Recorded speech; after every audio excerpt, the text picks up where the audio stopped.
So I probably touched on many of those, but what's causing water scarcity and food insecurity? Population growth. Another thing is as countries develop, we all want to change our diets.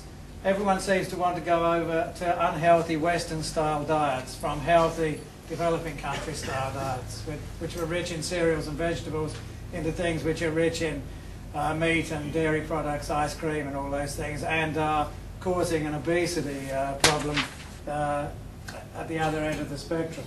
So dietary change is a big issue in terms of the fact that those protein-rich foods, animal products, use a lot more water than does vegetables, or than do vegetables and grains. Urbanization. I think last year was the year when more people actually started to were living in cities than were living in the countryside around the globe. That trend is going to continue. We're going to get bigger and bigger cities, more industries in those cities. Those cities are going to demand more water. That water is going to come from agriculture, because agriculture has 70 to 80% of the water in most countries. So it's an obvious source of water. So agriculture on one hand then has got to produce a lot more, but at the same time it's going to have less water to do it with. So we have a bit of a paradox there, which we need to apply some good science and innovation to. Globalization. We're seeing issues such as Kuwait and other countries wanting to buy up vast tracts of land in Cambodia and Madagascar and countries like that to grow their own food in those countries. These things will all impact on overall food supply and on the use of water in those countries. Biofuel production, another issue which we're not quite sure which way it will go. At the moment we use first generation biofuels, which are produced from cane, from soybeans and maize and corn. So those crops compete with food crops for land and water resources.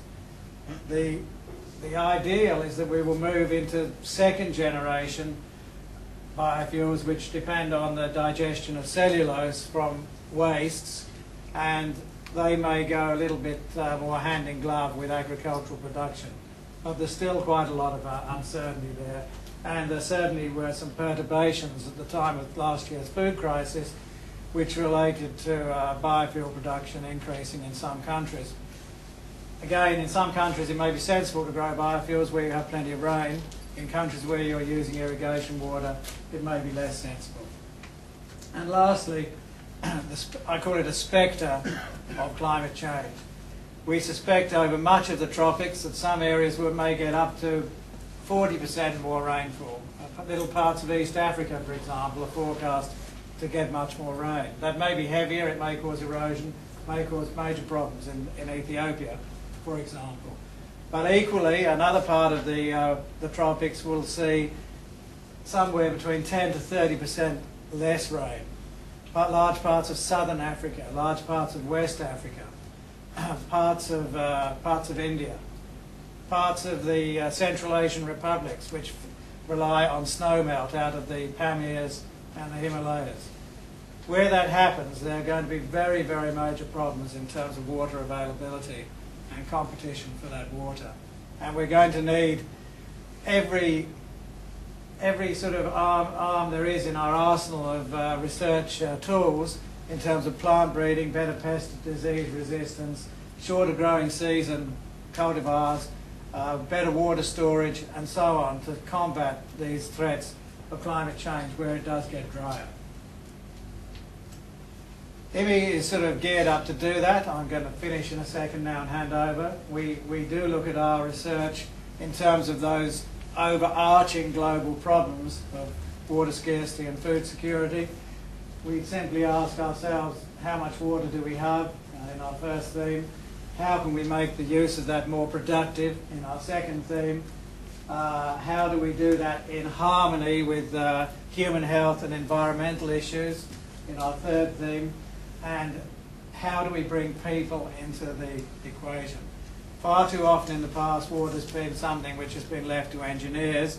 They've done some fantastic things in terms of building structures, infrastructure and delivery, but it is equally apparent that managing water involves significant numbers of human beings in society, different social structures, different social concepts, different economic sort of models, and so on and so on. So quite a lot of our work is based around looking at these socio-economic underpinnings of how you manage water better, how you reform institutions, how you provide better policies for management of water.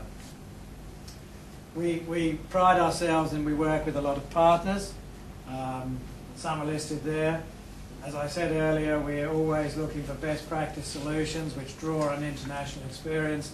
And we're very definitely an institute which doesn't do the work and then go and put the results on the shelf. We have a real goal and aim of making sure we connect with irrigation departments, with NGOs and others who will get out there on the ground and deliver to people the fruits of the kind of research process. So we don't see research as finishing in a paper or a book. We see it as impacting people on the ground over a 5 to 10 to 15-year period. I won't say anything much about this because Samantha's going to talk about it. There are some of the areas that we think where IWMI can help in Sri Lanka in terms of planning, sustainable rehabilitation of irrigation facilities, groundwater irrigation, and getting a better information base about the national water resource basis for development of water. And we will be launching, and I think it's probably up on a computer up the back there, a prototype of this system at the National Water Conference, of which there is a little handout or a little invite in your satchel on the 9th to 11th of June at the Bandaranaike Centre in Colombo.